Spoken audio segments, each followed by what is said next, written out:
दोस्तो हिन दफ़े मंडियूं जेके हुयूं पिड़ियूं जेके हुयूं ही तव्हां मंज़र जेके ॾिसो पिया उहे कराची पिड़ी जा आहिनि। मौसमियात वारी जेका पिड़ी हुई न उन जा मंज़र आहिनि। त हिन दफ़े मंडियूं घणे क़दुरु क्रैश थी वियूं ऐं उन जो जेको अहम सबबु हुयो उहो इहो हुयो त माल हिकिड़ो त ॿाहिरि कोन बॉर्डर बंदि हुआ ऐं ईरान अमेरिका जी जंग जी सूरत हाल हुई, उनजे करे माल ॿाहिरि कोन वियो। ऐं ॿियो इहो हुयो त पेट्रोल जे वधण जे करे हर शइ महांगी थी आहे। नतीजे में माण्हुनि जी क़ुवत ख़रीद ख़तमु थी वई।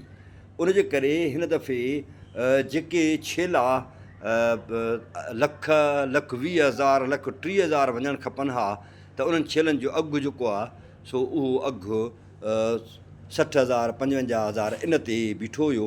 ऐं सच पुछो त ॿहिराड़ी जे माण्हुनि जिन इहो उमेदु रखी या पालना कई हुई त असां जेको आहे सो ईंदड़ ईद ते वॾे पैमाने ते असीं रोज़ी कंदासीं, त उन्हनि में केतिरनि रोज़ी कई बि, पर अक्सर माण्हुनि खे उहा जेका घुरिबल महिनत जो जेको उजूरो हुयो उहो न मिली सघियो। पर जीअं त मायूसी जी का बि ज़रूरत कोन्हे का, गोश्त हर क़ीमत ते इंसान जी ज़रूरत आहे। उनजे करे पंहिंजो ॿकरियुनि जो जेको हीउ सिलसिलो आहे उहो बहरहाल वरी बि उन नुक़सानु कोन ॾिनो। 5 रुपया हुआ ॿकरियूं जेके छेला हुआ उहे बचाए आया, पर पंहिंजो इहो नुक़सानु कोन पियो त को कंहिंजो माल जेको आहे सो उहो सफ़ा भिन्न नुक़सान में वियो हुजे। जेका फ़ाइदे जी उमेदु हुई उहा फ़ाइदे जी उमेदु न थी सघी। हीअ मंज़र जेके आहिनि से कराची में हिकिड़ी पिड़ी त लॻे थी, सोराब ॻोठ खां पोइ थी जेका पिड़ी आहे मंडी आहे उते लॻे थी। ॿियूं नंढियूं नंढियूं पिड़ियूं मुख़्तलिफ़ जॻहियुनि ते लॻनि थियूं। हीअ मौसमियात वारी पिड़ी आहे जिथे माण्हू पंहिंजो रधो पको बि कनि था, खाधो पीतो पचाइनि था ऐं उन सां गॾोगॾु माल हिते जेको आहे सो अचे रखनि था। कराची में मुख़्तलिफ़ जॻहियुनि ते खोड़ सारियूं नंढियूं नंढियूं पिड़ियूं ॾिसण में आयूं, पर माल जी जेको ख़रीदारी वारो रेशो हुयो उहो हिन दफ़े या त घटि हुयो या वरी बिन्ह थोरे अघ ते जेको आहे सो माण्हुनि डिमांड पे रखी। तंहिं हूंदे बि काफ़ी हद ताईं जेको आहे सो माण्हुनि पंहिंजो कारोबार कयो ऐं पंहिंजो जेको हुननि जेका सीड़प कई सा उन में हू कामयाबु थिया। हाणे बुनियादी नुक़्ता इहो बि हिकिड़ो तजुर्बो आहे जंहिंमां असां सभिनी खे सिखणु खपे त बुनियादी जेको नुक़्तो आहे उहो इहो आहे त हिकिड़ा माण्हू हीअं कंदा आहिनि जो ईद में 3 महीना हूंदा आहिनि त हू छेला वठी ईंदा आहिनि ऐं पोइ उहे छेला अचे उहे खपाईंदा आहिनि ऐं नतीजे में हुननि खे को वॾो बेनिफिट न मिलंदो आहे। ऐं के माण्हू वरी सुठे नसुल जा छेला न वठंदा आहिनि ऐं नंढा नंढा इहे वठंदा आहिनि, पोइ उन्हनि खे बि फ़ाइदो घटि पवंदो आहे। हाणे करणु छा खपे? बुनियादी तौर ते इन जे लाइ हिकिड़ी वॾी रिथाबंदी जी ज़रूरत आहे, तमामु वॾी हिकिड़ी प्लानिंग जी ज़रूरत आहे। मिसाल तौरु अवां मुख़्तलिफ़ वैराइटीज़ वठो, जीअं पटेरी नसुल जा छेला आहिनि ऐं पंहिंजो उहे आहिनि ऐं बरा छेला आहिनि ऐं टेडी छेला आहिनि, देसी छेला आहिनि। हिकिड़ा नंढा वठो, ॿिया सुठे नसुल वारा वठो, छाकाणि त जेको कस्टमर आहे, जेको ख़रीदार आहे, उहो पंहिंजी पंहिंजी तवक रखे थो अचे त उहे जॾहिं तव्हां मुख़्तलिफ़ क़िस्मनि जा उहे खणी वेंदव त हिकिड़नि मां अव्हांखे इलाही सारो फ़ाइदो पवंदो, ॿियनि मां अव्हांखे घटि फ़ाइदो पवंदो। ऐं ॿियो त पिड़ी ते कॾहिं बि डिघो अरसे जे लाइ न वञो। मिसाल तौरु ईद जेकॾहिं फ़र्ज़ु कयो असांजी 26-27 ते थी आहे त उन जे लाइ असांखे वधि में वधि 20 तारीख़ ते पिड़ी ते वञणु खपे।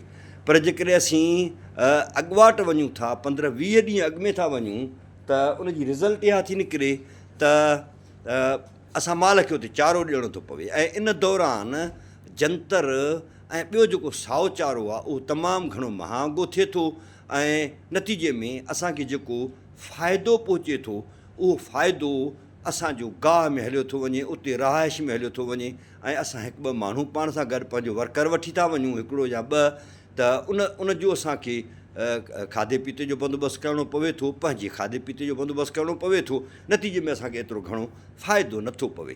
ॿियो हिकिड़ो जेको अहम नुक़्तो आहे जेको सम्झण जो आहे, माना हीअ पिड़ियुनि जी नफ़्सियात आहे, उहा इहो आहे त पिड़ियुनि ते अव्हांखे हिकिड़ा डायरेक्ट सिधा सवा ख़रीदार मिलंदा, ॿिया वरी वापारी आहिनि जेके छा था कनि जो उहे तव्हां खां ख़रीद करे 10-20 हज़ार रुपया फ़ी जानवर ते जेको आहे सो उहे रखे ऐं उहे वरी अॻियां विकिणी था छॾनि।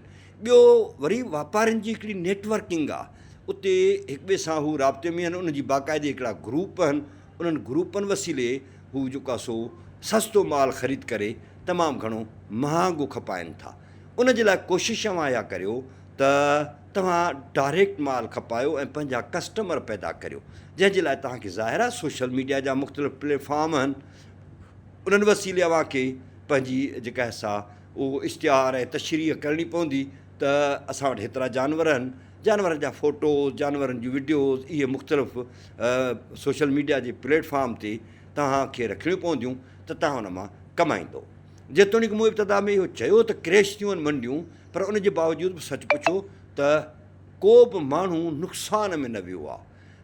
उन्हनि में हिकिड़नि माण्हुनि खे थोरो फ़ाइदो पियो आहे ऐं ॿिया माण्हू वरी पंहिंजो माल वापसि बि काहे आया आहिनि, ऐं वापसि जेके काहे आया आहिनि उहे ज़ाहिर आहे जेको काहे विया उहे ॿिनि ॾंदनि वारा ॿिणांदा जंहिंखे पाण चवंदा आहियूं, उहे छेला हुआ, ईंदड़ उज़ई ते उहे चइनि ॾंदनि वारा थी वेंदा ऐं वधीक सिहतमंद हूंदा, ऐं उहे ईंदड़ उज़ई ते जेको आहे सो उहे विकामे वेंदा।